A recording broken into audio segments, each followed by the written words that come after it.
ये कहानी है एक शादीशुदा लेडी की जिसका हस्बैंड उसे कभी भी खुश नहीं कर पाता है। अपनी ख्वाहिशों को पूरी करने के लिए वह वीडियोस देखती है और अपने आप को सेटिस्फाई करती है, लेकिन एक दिन उसकी जिंदगी में आता है सैम, एक ऐसा लड़का जो उसे सिर्फ खुशी नहीं बल्कि दीवाना बना देता है। लेकिन एक दिन इन दोनों के बारे में उसके हस्बैंड को पता लग जाता है और फिर वो इन दोनों के साथ जो करता है वो बिल्कुल अनएक्सपेक्टेड है। तो चलिए मूवी को स्टार्ट करते हैं और पूरी कहानी को समझते हैं। मूवी स्टार्ट होती है और हमें रोमी नाम की लेडी को दिखाया जाता है जो शादीशुदा है। उसकी दो बेटियां हैं। रोमी अपने हस्बैंड के साथ मजे करने की कोशिश करती है, लेकिन उसका हस्बैंड उसे खुश नहीं कर पाता, जिस वजह से उसे वीडियोस देखकर खुद को सेटिस्फाई करना पड़ता है। अब सीन चेंज होता है और अगली सुबह रोमी अपने ऑफिस जा रही होती है। तभी एक डॉग उसकी तरफ अटैक करने आता है, लेकिन सैम नाम का लड़का उसे अपने पास बुलाता है और शांत कर देता है। अब यहाँ से रोमी सीधा अपने ऑफिस चली जाती है जहाँ कुछ लोग इंटरव्यू देने के लिए आते हैं। उन सब में सैम भी होता है। रोमी उसे जॉब दे देती है और पूछती है, तुमने उस डॉग को शांत कैसे किया?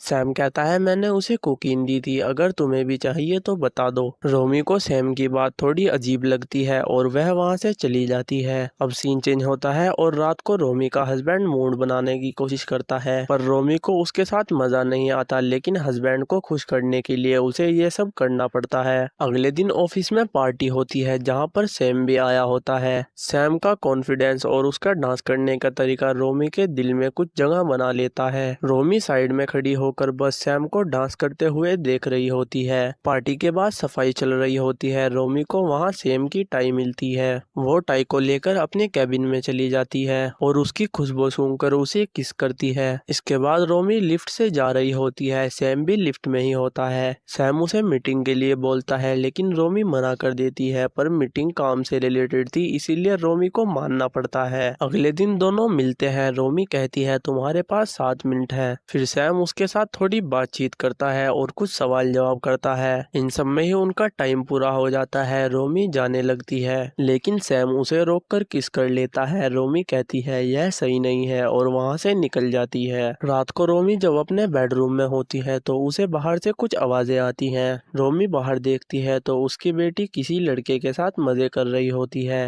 रोमी सुबह उठकर अपनी बेटी से पूछती है कि तुम माइकल से प्यार करती हो, लेकिन रात किसके साथ थी? बेटी कहती है, हाँ मैं अब भी माइकल से ही प्यार करती हूँ, वो तो बस मजे करने के लिए था। ये लाइन रोमी के दिमाग को लग जाती है और वह सोचती है कि मैं भी तो ऐसा कर सकती हूँ। फिर रोमी ऑफिस जाती है जहाँ सैम याद दिलाता है कि हर वीक मीटिंग रूल है। रोमी कहती है, अभी मैं बिजी हूँ, रात में मिल लेना। अब रोमी पूरे दिन ऑफिस का काम करती है और शाम को काम खत्म होने पर अपने हस्बैंड की पार्टी में चली जाती है, जहां उसे सैम का एसएमएस आता है जिसमें होटल का एड्रेस होता है। रोमी को याद आता है कि उसने सैम को रात का टाइम दिया था। फिर रोमी अपने हस्बैंड की पार्टी छोड़कर होटल चली जाती है। थोड़ा वेट करने के बाद सैम आता है और कहता है, तुम्हारे कपड़े देखकर मुझे ऐसा लगता है तुम मेरे साथ खेलना चाहती हो। रोमी मना करती है। सैम कहता है, अपने घुटनों पर बैठो। रोमी कहती है, तुम कैसी बातें कर रहे हो? फिर सैम दोबारा से थोड़ा रोमांटिक तरीके से कहता है। रोमी थोड़ा सोचती है और फिर घुटनों पर बैठने लगती है, लेकिन अचानक खड़ी होकर सैम को किस करने लगती है, लेकिन सैम पीछे हट जाता है और कहता है, मुझे ये सब अच्छा नहीं लगता।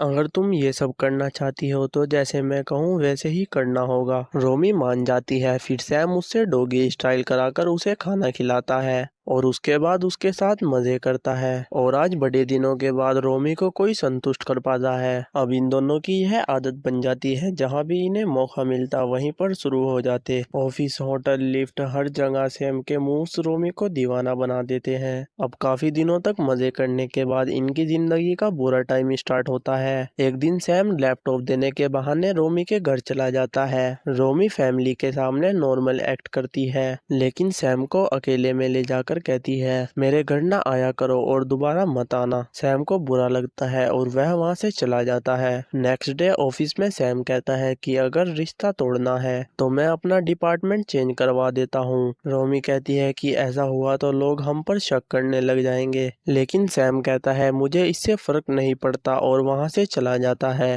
रात को रोमी का हस्बैंड उसके साथ रोमांस करने लगता है, लेकिन रोमी को गुस्सा आ जाता है और कहती है, तुम मुझे कभी सेटिस्फाई नहीं नहीं कर पाए और धक्का देकर पीछे हटा देती है। सुबह होने पर हस्बैंड रोमी से पूछता है कि रात वाली बात सच थी। रोमी कहती है कि रात वाली बात तो सच थी, लेकिन इसमें तुम्हारी कोई गलती नहीं है। मेरी ख्वाहिशें ही कुछ ऐसी हैं जिसे सिर्फ एक यंग लड़का ही पूरा कर सकता है। अब यहाँ पर हस्बैंड को शक हो जाता है और वो रोमी को कहता है कौन है वो। पहले रोमी मना करती है, लेकिन बाद में सब सच बता देती है। हस्बैंड गुस्से में उसे घर छोड़ने को कहता है। फिर रोमी अपने फार्म हाउस में चली जाती है, लेकिन वहाँ पर सैम आ जाता है और रोमी से माफी मांगता है कि मुझे तुम्हारे साथ ऐसा नहीं करना चाहिए था। अब यह दोनों यहाँ पर बातें कर रहे होते हैं, तभी रोमी का हस्बैंड आ जाता है। फिर इन दोनों में फाइट होती है, लेकिन फाइट के दौरान हस्बैंड को पैनिक अटैक आ जाता है। सैम जब उसकी यह हालत देखता है तो उसे रियलाइज होता है कि उसने गलत किया है। फिर वो उससे माफी मांगता है और रोमी को हमेशा हमेशा के लिए छोड़कर वहाँ से चला जाता है।